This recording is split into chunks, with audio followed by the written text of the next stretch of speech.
Hey everyone, welcome to the online program of Amrita Civil Service Academy. My name is Sibi Joy. This is the part 2 video of Decoding Current Affair MCQs of June 2020. So without any delay, we'll continue the video.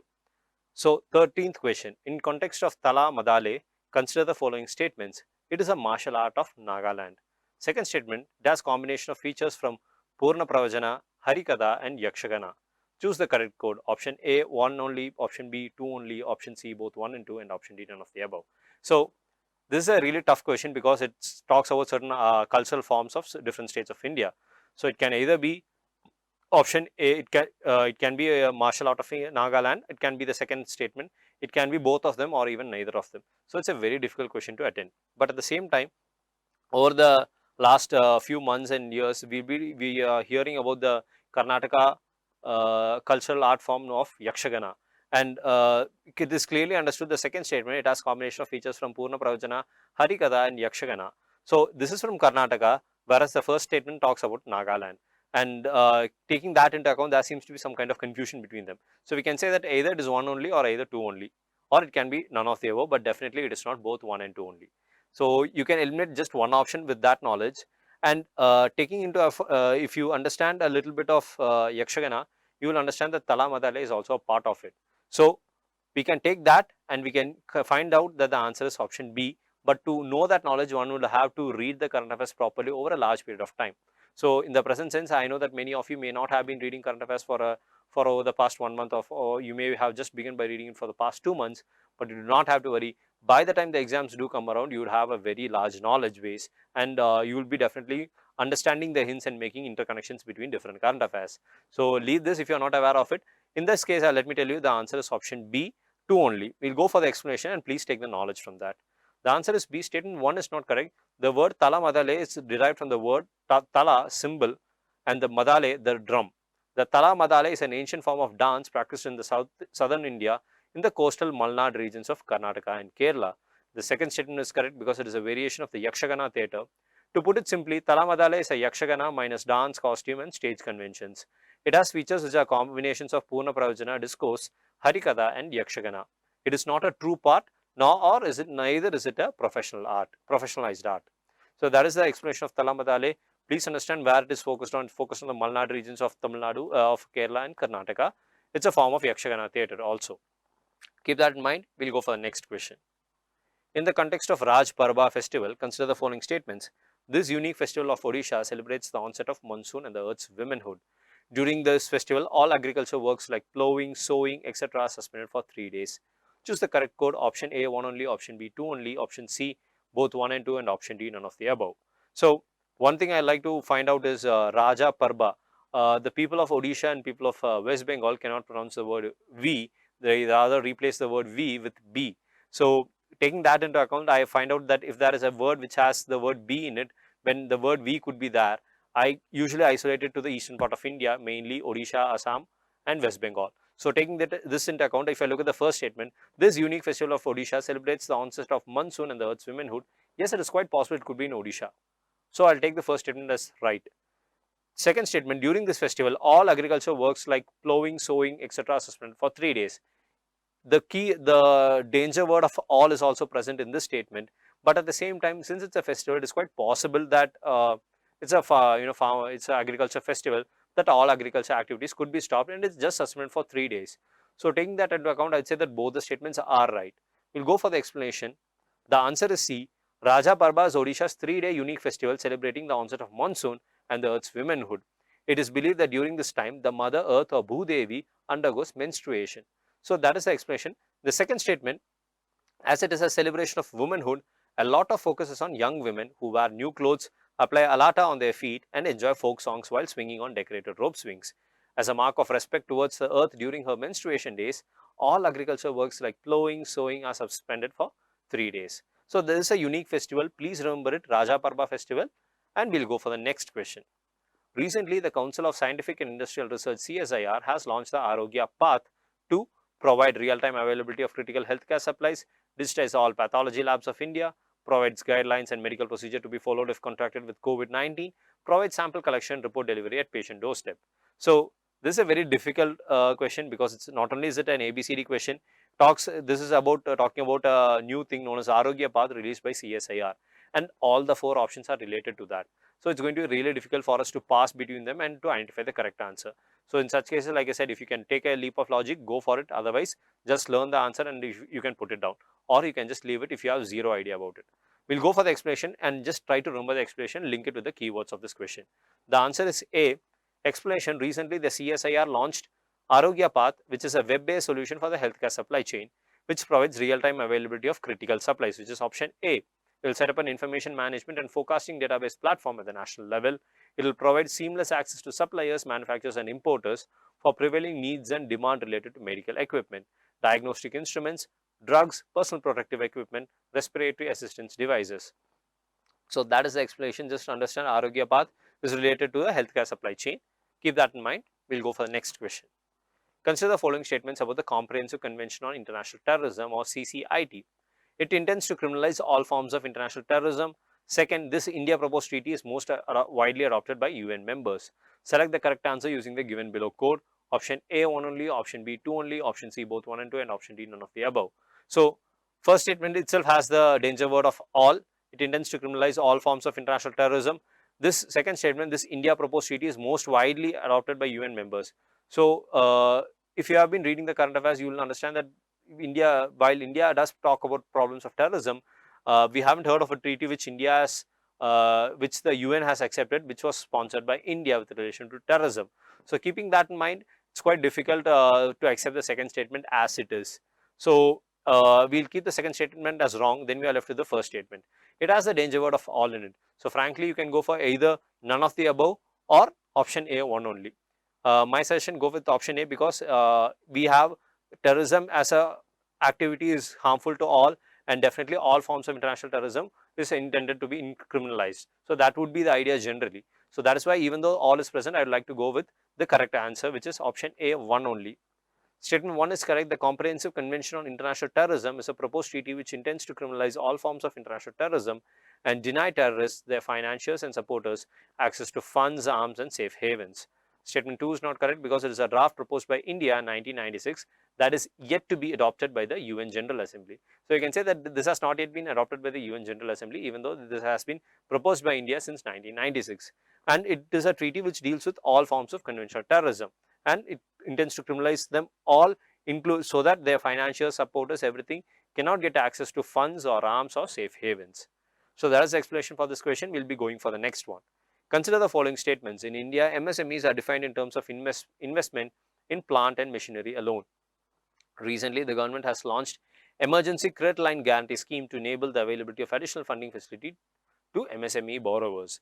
Which of the above mentioned statements are correct? Option A, 1 only, option B, 2 only, option C, both 1 and 2, and option D, none of the above. So, in India, MSMEs are defined in terms of investment in plant and machinery alone. So, alone is a key word. Again, it's a danger word. It's a very absolute statement. So, there's a possibility that it could be wrong. At the same time, if we look at it, we can understand that even though the investment may be small, if the returns are very high, to say that they are simply an MSME would be really, there seems to be something irregular in it. So we'll take the first statement as wrong. Second statement, recently government has launched Emergency Credit Line Guarantee Scheme. Yes, it is quite possible because of the coronavirus pandemic, the government has come up with a slew of measures to help the MSME supporters, so MSME borrowers. So taking that into account, I'd like to go with option B, 2 only, as the correct answer. The answer is B. Statement 1 is not correct because MSMEs were earlier defined in terms of investment in plant and machinery. The criterion was criticized because credible and precise details of investments were not easily available to the authorities. The new definition, a change is made in criteria. Now MSMEs will be defined not based on the investment but also on their turnover. So please understand that investment is also looked at, but also the turnover is also looked into. Statement 2 is correct because the Union Cabinet approved funding of up to 3 lakh crores to eligible MSMEs and interested Mudra borrowers by way of Emergency Credit Line Guarantee Scheme. To mitigate the impact of COVID-19 on activities of MSME sector, the scheme will provide additional funding of up to rupees 3 lakh crores in the form of a fully guaranteed emergency credit line. Objectives of the scheme is to provide an incentive to member lending institutions, that is banks, financial institutions and NBFCs. It will increase access to lending institutions and enable the availability of additional funding facility to the MSME borrowers. So that is the explanation of the Emergency Credit Line Guarantee Scheme and what is the definition of MSME. So we'll go for the next question.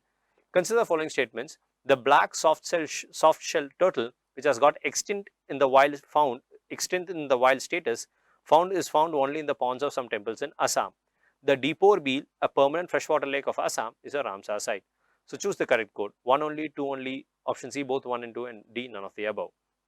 So this is a statement or a question based upon environment. Like I said, we'll be learning about both Deepore Beel and the black soft shell turtle as part of your environment syllabus in civil service preparation. So this is a very important thing. You will be learning about the Ramsar sites of India. You'll also be learning about the black soft shell turtle. So I'd like to say the answer, it is both 1 and 2. If you have read the newspapers, you will understand that Deepore Beel is a Ramsar site which is based in Assam, and the history about the black soft shell turtle. So if you have read the current affairs, it's good. There's not much logic you can employ in this, because there's not much points you can link it with other things to make a connection. But don't worry, as part of your static syllabus in your environment, you will be definitely learning about this. We'll be going to the explanation. The answer is B. The answer is C. There's some correction in it. The black soft shell turtle, or the Bustami turtle, or Mazari, which has got extinct in the wild but found only in the ponds of some temples in Ugratara temple in Guwahati, Assam, and Bangladesh, Chittagong and Sylhet. The second statement is also correct, because Deepore Beel is a permanent freshwater lake located to the southwest of Guwahati city in Kamrup district of Assam. Lying in a former channel of the Brahmaputra river, it lies to the south of the main river channel. It is also a Ramsar site and also a wetland according to the Ramsar Convention. The Beel has been fighting for its very existence since the past few years, because real estate encroachment has been happening upon it, and the Deepore Beel Wildlife Sanctuary is a major elephant corridor. So keep this explanation in mind about Deepore Beel and black soft shell turtle. Go for the next question. In context of Global Partnership on Artificial Intelligence, GPAA, consider the following statements. It is an international initiative to guide the responsible development of AI grounded in human rights and inclusion. India is a founding member of this initiative. It will be supported and financed by the World Bank. Choose the correct code. Option A 1 and 2 only, option B 2 only, option C 1 and 3 only, option D all of the above. So Global Partnership on Artificial Intelligence, it is an international initiative to guide the responsible development of AI grounded in human rights and inclusion. Yes, the first statement is right. India is a founding member of this initiative. Yes, it is quite possible India is a member. It will be supported and financed by the World Bank. Now the World Bank looks more towards development or initiatives of improving the status of the least developed countries, eliminating poverty and hunger. So artificial intelligence seems more on the lines of the advanced technology. So the role of World Bank in such an initiative, while possible, is not really does not seem regular in this context. So since it's a partnership also, World Bank does not have much role to play, and taking that into account, we can say that the third statement is wrong. So taking that, you can say that either option A 1 and 2 or option B 2 only. 50-50 has been it has been broken into 50-50 options or choices. We'll go with option A, which is 1 and 2 only. We look at the explanation. The answer is A. India joined the Global Partnership on Artificial Intelligence, or GPAI, as a founding member to support the responsible and human-centric development and use of AI. The statement 1 is correct, because GPAI is an international multi-stakeholder initiative to guide the responsible development and use of AI grounded in human rights, inclusion, diversity, innovation, and economic growth. The second statement is also correct, because along with India, USA, UK, EU, Australia, Canada, France, Germany, Italy, Japan, Mexico, New Zealand, Republic of Korea, Singapore has also launched the GPAI. Now understand, it's not necessary that all the countries have to be learned. Just look at whether the major countries are there, or if there is any major country which is not involved in this. So you can just look at this and find that Russia is not a membership, has not taken membership in this. So we can remember that, which would be very important. And neither has China has joined this league. So we can say that China and Russia are not members. Just remember that. Statement 3 is not correct, because GPAI is supported by a secretariat which is hosted by the OECD in Paris, not the World Bank. And that is there for this explanation. We'll go for the next question. Consider the following statements about the Indian Gas Exchange, IGX. It is the first nationwide online delivery-based gas trading platform. Both imported liquefied natural gas, LNG, and domestically produced natural gas will be sold on this gas exchange. It will facilitate transport, price discovery, and growth of the share of natural gas in India's energy basket. Select the correct answer. Option A 1 and 2 only, option B 2 only, option C 1 and 3 only, and option D all of the above. So taking this into account, the second statement, both imported LNG and domestically produced natural gas will be sold on this gas exchange. That seems quite irrelevant, because imported LNG, if it is sold over here, there will be a problem of market clash. So we can say the second statement is wrong. If you remove the second statement, you are just left with one option, which is option C 1 and 3 only. We'll go for the explanation. We'll see the answer. The answer is C. Union Petroleum and Natural Gas Minister launched the Indian Gas Exchange (IGX), which is the first nationwide online delivery-based gas trading platform, and it is meant for delivery of natural gas. It will enable market participants to trade in standardized gas contracts. But the second statement is not correct because imported LNG will be regasified and sold to buyers through exchange, removing the requirement for buyers and sellers to find each other. Imported LNG is done, but domestically produced natural gas is decided by the government and it will not be sold on the gas exchange. So, you can say that IGX is meant for imported LNG, not for the domestically produced LNG. And the third statement, IGX will be a delivery based trading platform for delivery of natural gas. Trading platform will enable market participants to trade in standardized gas contracts. It is expected to facilitate transparent price discovery in natural gas and facilitate the growth of share of natural gas in India's energy basket. And since it's a fully automated web-based interface, it provides a seamless trading experience for the sellers as well as the buyers. So, it's a large detailed explanation. Try to get the key points, which gas is involved in the IGX, which ministry is involved in it, and you should be golden for this explanation for this question. We'll go for the next question. Consider the following statements about the Asian Infrastructure Investment Bank or AIIB. First statement, China is the largest shareholder in AIIB. All G20 nations are members of AIIB. It allows only sovereign entities to apply for membership. Choose the correct answer using the given below code. Option A 1 and 2 only, option B 1 only, option C 1 and 3 only, and option D all of the above. So, second statement, all G20 nations are members of AIIB. That seems highly irregular. It's not possible that all of them are a member of this. So, we can remove the second statement. Remove the second statement, you are left with just two options, option B 1 only and option C 1 and 3 only. Look at the third statement. It allows only sovereign entities to apply for membership. So, it is quite possible that only sovereign entities can take up the membership, but it's also possible on the other negative side also. So, there's a 50-50 chance that the third statement could be right or could not be right. Anyway, we can go with either option B or option C, but the correct answer is option C. Non-sovereign entities are also allowed for membership in AIIB. We'll go for the explanation. The answer is B. China is the largest shareholder with 26.61% voting shares, followed by India with 7.6% and Russia with 6.01% and Germany with 4.2%. Second statement is not correct because 14 of the G20 nations are AIIB members and they include the France, Germany, Italy and the UK. The third statement is not correct because unlike the other multilateral development banks, the AIIB allows for non-sovereign entities to apply for membership, assuming their home country is a member. So, if a non-sovereign entity is applying, their home country must also be a member. So, that is the one criteria which is given for this. So, that is there for the explanation. We will go for the next question.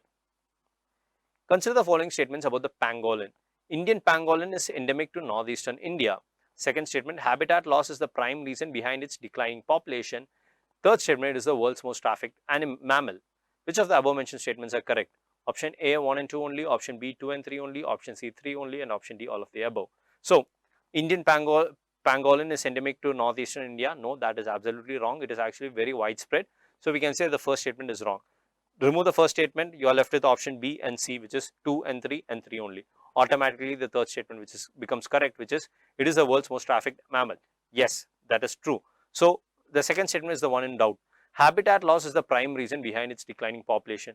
Now, if we know about the pangolin, it is not really the habitat loss that is affecting, but its prominence in traditional medicine and how it is considered to be valuable for its rare skin, which is like metal plates over its body. So, taking that into account, we can say the correct answer is option C, which is 3 only. And we will go for the explanation. Statement 1 is not correct because Indian pangolin is widely distributed in India except the arid regions, high Himalayas and northeast. The species is also found in Bangladesh, Pakistan, Nepal and Sri Lanka. The second statement is not correct because hunting and poaching for local consumptive use, that is for traditional medicine, also as a protein source, and along with international trade for its meat and scales in East and Southeastern Asian countries, particularly China and Vietnam, is a major threat for its survival. The third statement, pangolins are the world's most trafficked mammals, accounting for as much as 20% of the all illegal wildlife trade conducted. So, that is there for the explanation about the Indian pangolin. We will go for the next question. In context of Jet Zero plan, consider the following statements. The UK has announced this plan to bring down greenhouse gas emissions from aviation. It is a part of its net zero emissions economy by 2050. Choose the correct code. Option A 1 only, option B 2 only, option C both 1 and 2 and option D none of the above. So, it's talking about the Jet Zero plan. and if we have an idea about it, we can go for it. The first statement, UK has announced its plan to bring down greenhouse gases emissions from aviation. Yes. Jet zero, aviation zero. Yes, it seems highly relevant. The first statement, we can go for it. It is a part of its net zero emissions economy by 2050. 2050 is nearly 30 years later, so it is quite possible that a country can achieve net zero emissions in aviation by 2050. If it was very close, there could be a doubt in the mind, but since it's 2050, I'll go for yes, it is quite possible. I'll go for the question as such. So the answer would be C in my opinion. The answer is C. UK has announced a Jet Zero plan to bring down its aviation emissions. The Jet Zero aims to bring down greenhouse gas emissions from aviation to make carbon-free transatlantic flights possible within a generation. The statement 2 is also correct because it's part of UK's aim to achieve its target of net zero emissions economy by 2050, and it is important to cut down the emissions, cut down the transport emissions. So that is the idea behind the Jet Zero plan. We'll go for the next question. In context of National Center for Promotion of Employment for Disabled Persons, or NCPEDP, consider the following statements. It is a statutory body. It works under the administrative control of Ministry of Social Justice and Empowerment. Choose the correct code. Option A, 1 only. Option B, 2 only. Option C, both 1 and 2. And option D, none of the above.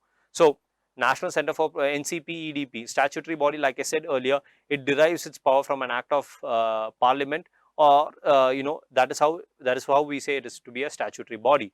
So, to say that NCPEDP is a statutory body is something we have not heard about during the past legislations or something. So, till now I can definitely say it is not a statutory body. Remove the first statement. It works under the administrative control of Ministry of Social Justice and Empowerment. Yes, it is quite possible, but generally it is for it is not under the administrative control, but rather it's a not-for-profit society. So this fact may be somewhat hard for people who are not aware of this to know about it. If you read in your newspapers, well and good. Otherwise, please understand, as you learn through this process, you will understand which all come under the government, which all come under the NGOs, which are the major organizations or entities which come under the control of the government. So this is a non-for-profit organization or society, and we can say that the correct answer in this question will be option D, which is none of the above. We'll go for the explanation. It is a not-profit organization registered in 1996 and works as an interface between the government, industry, international agencies and the voluntary sector towards empowerment of persons with disabilities.